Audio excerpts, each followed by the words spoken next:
Right, you lot, and I'm really annoyed about this game week because originally this game week was supposed to have Man City play Arsenal.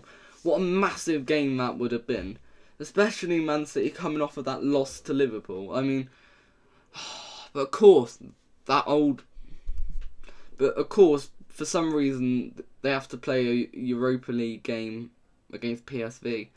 I mean, just give Arsenal 3 points already. There's no way PSV are going to win that match. I'm trying to help you, PSV.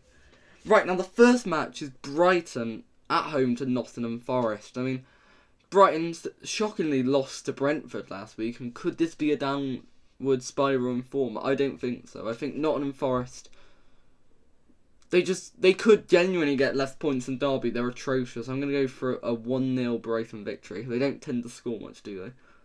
But then we got Crystal Palace against Wolves. You know how I feel about Wolves. I've got Wilfried Zaha in my fantasy team, and for the past 3 weeks he's done bloody nothing for me. So I need to get a goal from him this week. I'm going to go for a 2-1 Palace victory with Eze and Zaha to score.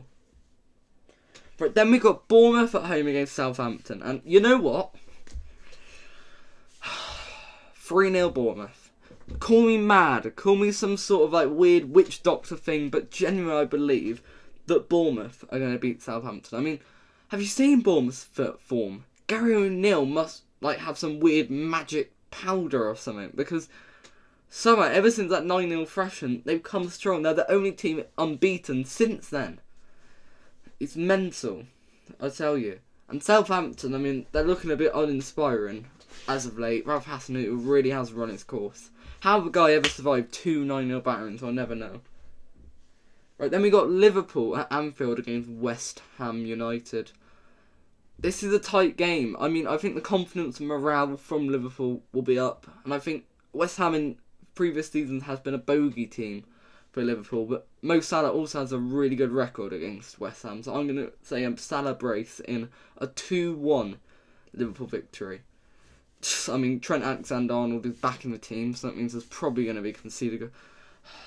I'm joking, I'm just playing with the fans. Honestly, I'm going to make a whole video on Trent at some point. Right, then we got Brentford against Chelsea at home. Bit of an underrated derby. I always enjoy any kind of London derby, but Brentford, I mean, they've been a bit on and off this season. They've had some very good results, beating Brighton 2-0. They beat Leeds 5-2, of course they thrashed United, but then they've also had a few really poor results as well. Usually really struggle to predict Brentford, but I think this one's quite straightforward. I mean, I think Chelsea should be winning this 3-0.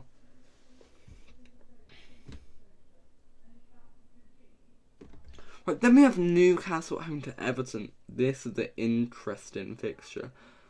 Everton, I mean, a bit on and off. They've done a lot better than I thought they would do this season, but they've still not really set the light afire. And Newcastle only lost 1 game this season so far, which is a stat that should more people should give recognition. But they've also drawn a lot of games.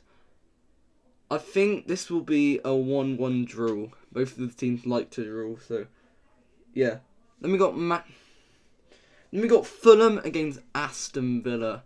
Fulham, you know, they're falling away a bit, Fulham. I mean, they started off really strong, but like most Marcus Silva teams, they are collapsing. They rely on Mitrovic a lot. But Aston Villa, I think this is a really important game for Steven Gerrard. But I think because it's Craven Cottage and because Aston Villa are so devoid of ideas, 3-1 victory to Fulham for me.